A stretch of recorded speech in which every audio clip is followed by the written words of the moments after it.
Hey fellas, well, today, marks 4 years since we released Pokemon Sun and Moon, and also one day and 1 year, and no, 1 day and 3 years since the release of Pokemon Ultra Sun and Ultra Moon, so time to get started on the second season of my Pokemon Sun and Moon vlogs, covering Ultra Adventures.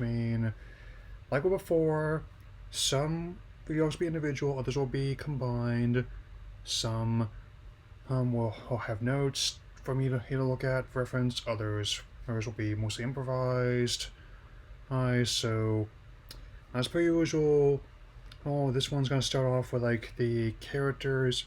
Here's gonna be key to the season, as well as the first 3 episodes of the season. So let's get this started.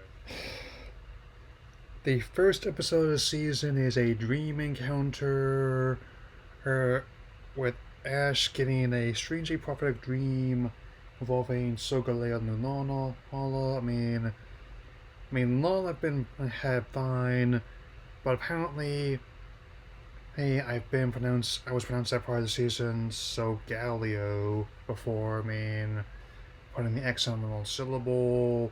Elsewhere, here, there's the Aether Foundation trying to unravel the secrets of these Ultra Beasts, and Gladions are trying to hide type Null from everyone else, which will come into play later on in 10 Carat Hill.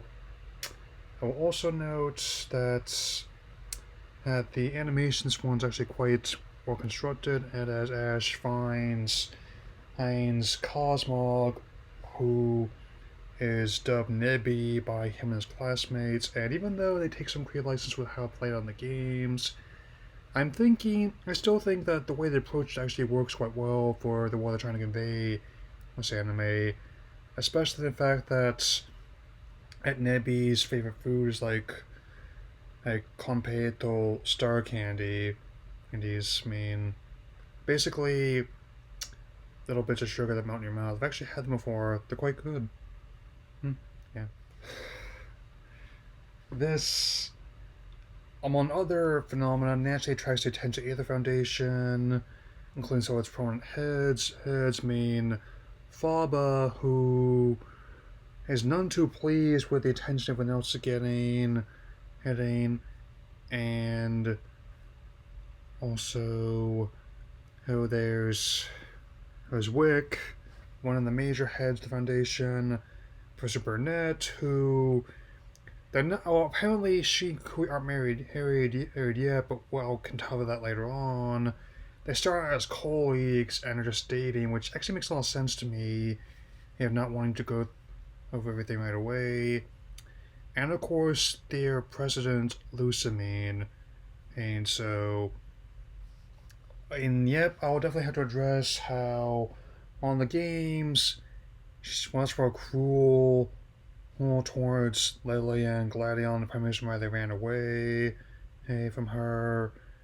And as it turns out, this anime paints her as much more of a good person, and overworked and often and okay, what's the word I'm looking for? And sometimes very strange, but not necessarily abusive like in the games. So I will definitely say that it's gotten to be a very interesting experience with this anime as well, and also how he's portrayed definitely will be important later on, which also affects how her relations with other characters, and how Nebby itself is used in this anime. Case in point, the next episode, now you see them, now you don't. On top of finding out more about Cosmog, apparently its teleportation abilities cause hilarity to ensue just doing something as simple as making art of their Pokemon out of clay, with Cosmo teleporting everyone all around the island, such as teleporting Kiawe to Whale Volcano, Lana under the sea, Mallow to the Force Teacher Ranguru, who and Sophocles to a karaoke bar where Jigglypuff is, and Ash to all these places. I also kind of like how Nebby, more or less for this anime, or at least for a stretch of it, which I'll have planned out, is basically going to be our squishy for this season. I mean, or the stretch of it. That's where plays a similar role, where connection to legendary Pokemon and how that plays into the setting itself. And bearing in mind and how powerful how Nebby is, it's definitely I actually really enjoy how they approach this part of the season, as in to start with. I mean, that's why I'm doing it like this, to get you situated, and it even culminates in Nebby teleporting everyone on the roof of the school, or not getting down until later. Yeah, it's definitely enjoyably silly in my book. Yep. And this carries over in the third episode of the season, Deceiving Appearances, which has everyone take a trip to the Aether Foundation.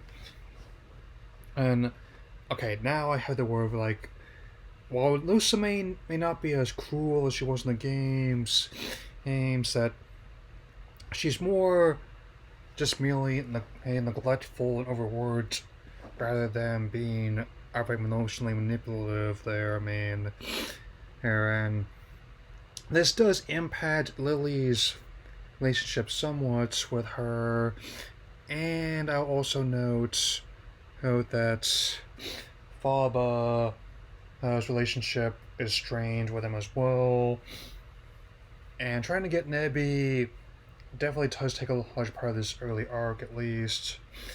So not only are they hinting further at what was set up early on in the season, and like my next vlog is going to show how the comedic gag of Lily being scared of touching your Pokemon is going to be retconned to something much darker.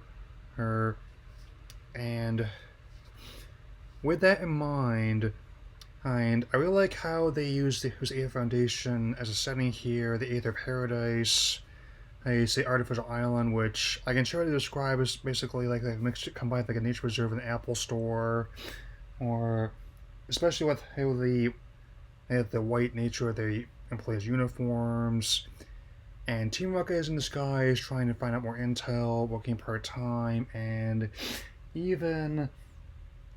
try and nick some of their prize for themselves. And this will be important again later. And I also like how at least they take over the tour, and depending on what you watch, how much Sophocles says he didn't get his cake or didn't finish it. And the cold glare Lily gives basically something that says, I'll put it in the box for you. Let's go. Naturally, this also leads to them having to find an errant Ditto who get a shot, who goes missing in reserve, on top of Nebby causing mischief in there. I mean, as I pointed out before, I definitely like how this anime has approached details like that, and how that connects to other stuff going on the Foundation.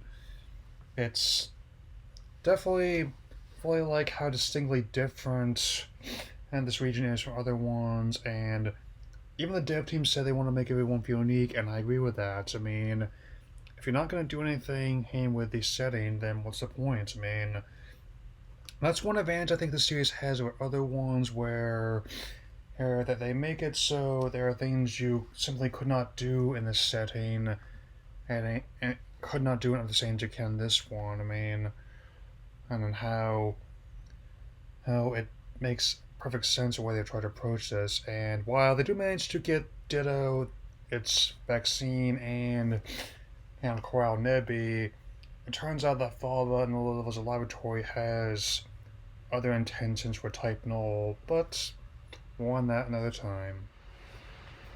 So, I'll definitely have plenty more to tell you over the next few vlogs. I've got the first stretch of them I haven't figured out already, since this season is a bit longer than the last one. It has at least 48 episodes to it, and even though it was initially speculated that the Pastimian one was going to get done and potentially re-edited, that ultimately never happened, since after the Sun and Moon series ended, the Journey season got picked up by Netflix, actually stateside, so I talked about why that didn't happen. It happened in my other than Pokemon episodes videos, so go watch that if you want to know more, and definitely I'll keep this going for the next 2 weeks, and then, I mean, they're not just with this series, but other videos I got in mind. This is not like before. It's not gonna have a set schedule, but ideally, I'd like to have this season done on like the last one.